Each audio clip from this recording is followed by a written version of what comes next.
Salut les amis, ici Shadow pour une nouvelle vidéo. Donc aujourd'hui on va faire la dernière vidéo des Deluxe Transformers Age of Extinction avec le second et donc dernier Dinobot de la première vague de Deluxe, c'est-à-dire Slug.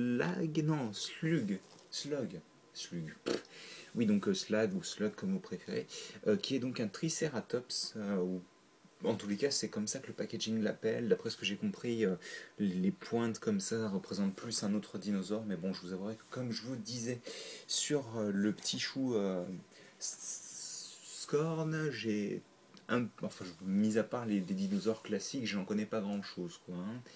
Bref, comme vous pouvez voir, donc c'est un Triceratops, on va l'appeler Triceratops, ce sera plus simple, violet, rouge et avec deux teintes de gris et il rend plutôt pas mal. Moi je l'aime beaucoup en mode Triceratops, dans la mesure où il rend vraiment très bien. Il a un bon design, le violet fait bien ressortir les détails et tout. J'aime beaucoup les formes des pattes, enfin il rend bien, il a une bonne masse et tout, il est pas mal quoi.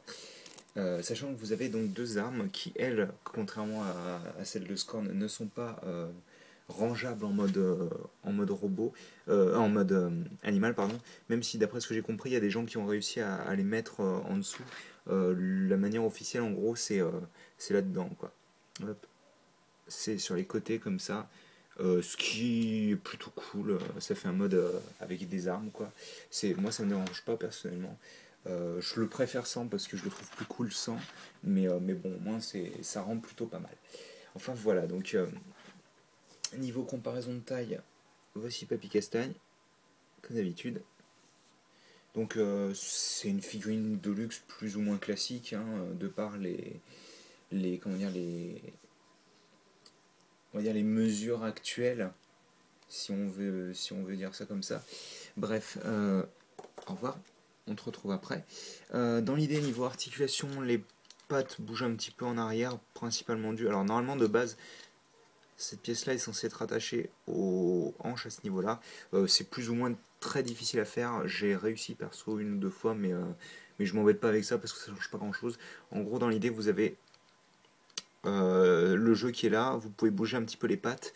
À l'avant, vous avez un ball joint au niveau de la patte, ainsi qu'un pivot au niveau du coude, entre guillemets, qui marche plutôt bien, j'ai envie de dire. On peut donner quelques poses dynamiques si on n'utilise pas, comment dire, si on utilise les articulations, comment dire, euh, non officielles, entre guillemets. C'est un peu stupide de dire ça comme ça, mais on va le faire quand même. Euh, si on utilise les articulations du mode robot, on peut obtenir des petites poses sympas, genre prêt à attaquer, tout ça. Hop. Genre, ce serait bien que tu. Voilà.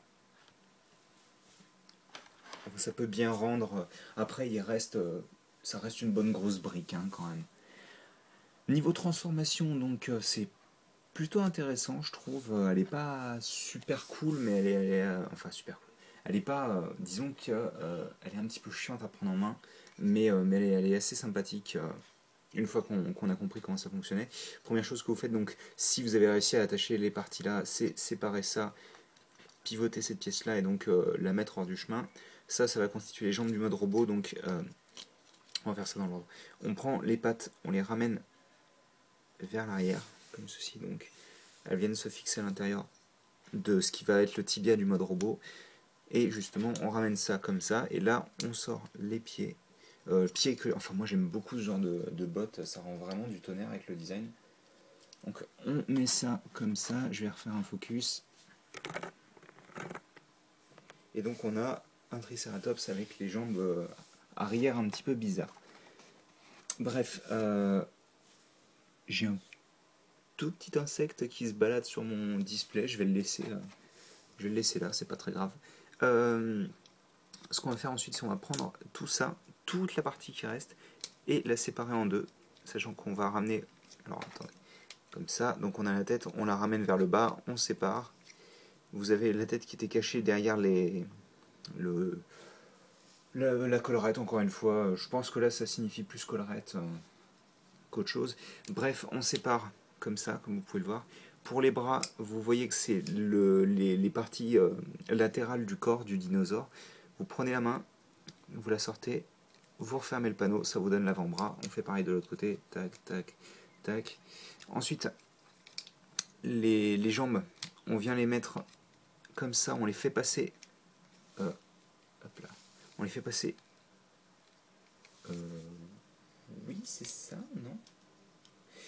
Attendez, hop, parce que j'ai toujours un petit peu de mal avec certaines parties. Oui, c'est ça. On fait en sorte qu'elle, c'est assez difficile. On fait en sorte qu'elle passe, cette pièce-là passe derrière cette partie-là. Donc ça peut être assez difficile à manipuler. Hop là, on va bouger ça. Voilà. Donc on a ceci, hein. De derrière, ça donne ça. Donc on a les pattes du dinosaure, on a les bras du mode robot et on a les deux parties de la tête. Et donc on va se concentrer sur les têtes, les deux morceaux de la tête du Triceratops. On vient prendre ces pièces-là, on les ramène comme ça. Hop. Bon bah les bras, on va les laisser là pour le moment. On vient prendre donc le pivot, on vient le clipper au maximum pour que vous puissiez voir les détails qui s'alignent en fait. Et une fois que c'est fait, hop, on va faire un zoom. Enfin un focus plus proche. Je sais pas si vous pouvez voir, mais là vous avez, hop là, vous avez un trou rectangulaire. Hop là, je vais essayer. Bah tenez, on va le voir plus facilement de ce côté-là. Vous avez un trou rectangulaire et en fait vous avez un tenon rectangulaire à ce niveau-là, au niveau de du coude de la patte avant, qui permet donc de. C'est un peu difficile. Hop. Donc de s'attacher comme ça. Donc je vais le remontrer à la caméra ce coup-ci. Voilà, comme ça en fait. Donc on a la patte, on vient la fixer sur le flanc. Ce qui peut être un peu, voilà, difficile. Et donc ensuite on place le tout correctement. Hop, la tête correctement placée, voilà. Et donc on a Slug ou Slag en mode robot. Et bah, je suis pas fan. Hein.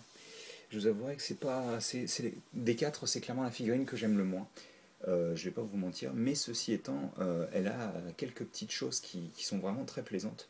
Personnellement, je pense que les jambes, ce sont celles qui ont été le mieux réussies parmi plus ou moins tous les Dinobots connus en tous les cas.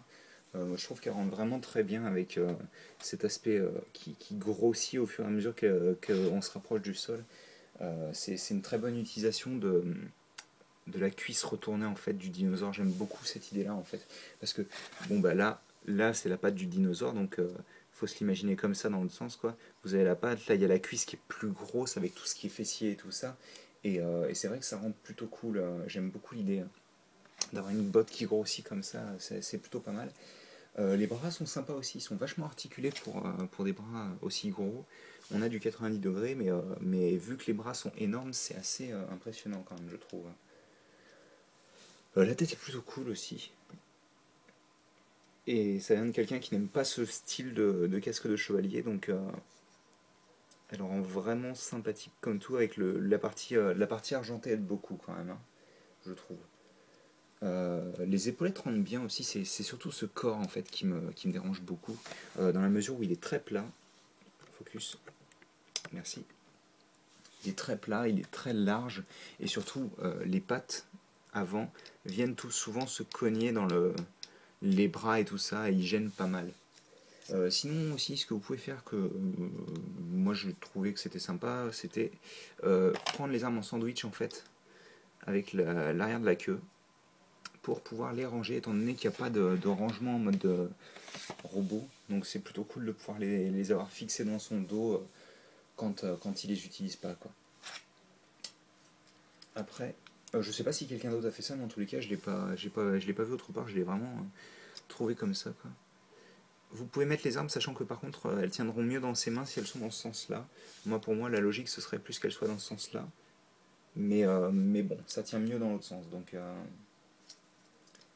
d'ailleurs, on va lui mettre une petite pause. Non, on va peut-être parler des articulations tout de même avant. Donc, bien entendu, tête est sur ball joint, sachant que, hop là, elle peut regarder. Hop là. Elle peut regarder vers le bas ou sur les côtés sans problème, par contre pas vers le haut. C'est-à-dire que c'est le maximum qu'elle puisse regarder vers le haut, là, vous pouvez pas la monter plus que ça. Vous avez un ball joint au niveau de l'épaule, un pivot au niveau du biceps, 90 degrés au niveau du coude, la main qui peut bouger un petit peu vers l'intérieur ou l'extérieur. Les pattes qui peuvent bouger un petit peu hors du chemin pour permettre aux jambes de s'écarter. Vous avez un pivot au niveau des hanches, ce qui est d'ailleurs la seule figurine Dinobot de la vague 1 à en avoir un. Un bon genou, et vous pouvez utiliser ça aussi pour avoir un genou complet de 180 degrés. Et vous pouvez orienter le pied un petit peu comme vous le souhaitez, ce qui est très cool. Et c'est aussi un des autres points que j'aime beaucoup avec cette figurine, c'est que malgré toute son épaisseur, on va dire, à certains endroits, elle est très articulée. Et d'ailleurs, on va lui mettre une petite pause et on va faire le bilan là-dessus.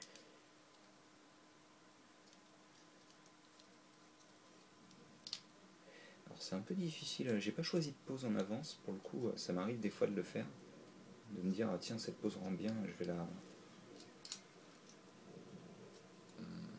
Ça marche pas très bien, ça, tiens.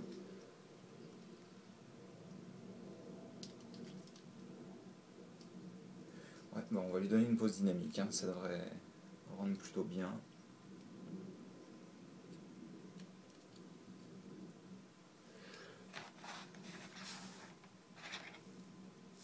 Et comme vous pouvez le voir, orienter le pied aide pas mal pour pouvoir positionner le robot et toute sa masse, ce qui est plutôt cool. Et la pose rend vachement sympathique à la caméra, donc c'est parfait. Donc, je sais plus, non, je n'ai pas fait comparaison de taille, il me semble. Voilà. Donc, Slug ou Slag, ou comme vous voulez l'appeler, je ne sais pas, je m'en fiche, c'est un robot qui rend plutôt pas mal, mais par contre, il faut aimer l'esthétique un petit peu particulière du torse, je pense. Sachant que par contre, la transformation est intéressante dans la mesure où elle change pas mal, et dans le fait aussi que les membres du mode animal sont pas les mêmes que les membres du mode robot, pas tous en tous les cas. Le mode animal, enfin le mode Triceratops, est très très bon selon moi. C'est sûrement, je pense que c'est le meilleur mode dinosaure de toute la gamme. En tous les cas, c'est ce que je pense personnellement. Après, voilà, l'esthétique du mode robot est particulière, il faut aimer certains choix de design. Je pense qu'ils auraient pu faire mieux en fait avec les pattes pour les utiliser pour renforcer le torse. Plus en largeur que. Enfin, en profondeur plutôt qu'en largeur pure, quoi. Et c'est vrai que je suis un petit peu déçu à ce niveau-là parce que je suis sûr qu'en fait en rajoutant un ou deux joints de plus dans les pattes, ils auraient pu faire en sorte par exemple que les pattes reviennent vers le torse pour lui donner un petit peu plus comment dire, d'épaisseur, un petit peu à la manière des têtes sur Strafe. Donc bon, c'est un petit peu, pour moi ça a été un peu décevant. Sinon, j'ai pas grand chose d'autre à dire, la figurine est bien. Je pense voilà, qu'il faut aimer le design, et si vous aimez le design, il n'y a pas de raison que vous n'accrochez pas à cette figurine qui est somme toute, qui reste une très bonne figurine tout de même. Voilà. Donc bah écoutez, j'espère que vous appréciez cette vidéo. Si vous avez des commentaires ou des questions, n'hésitez pas. Normalement, on se retrouve bientôt pour de nouvelles vidéos. Je sais pas quand exactement, étant donné que là pour le moment, j'ai pas reçu d'autres choses. Il y a quelque chose qui doit arriver. Une dernière chose, oui. Non, bah vous verrez ça plus tard, c'est pas grave. Voilà, bah écoutez, voilà, si vous avez des questions, commentaires, n'hésitez pas. Et en tous les cas, nous, on se retrouve bientôt pour de nouvelles vidéos. Allez, à plus.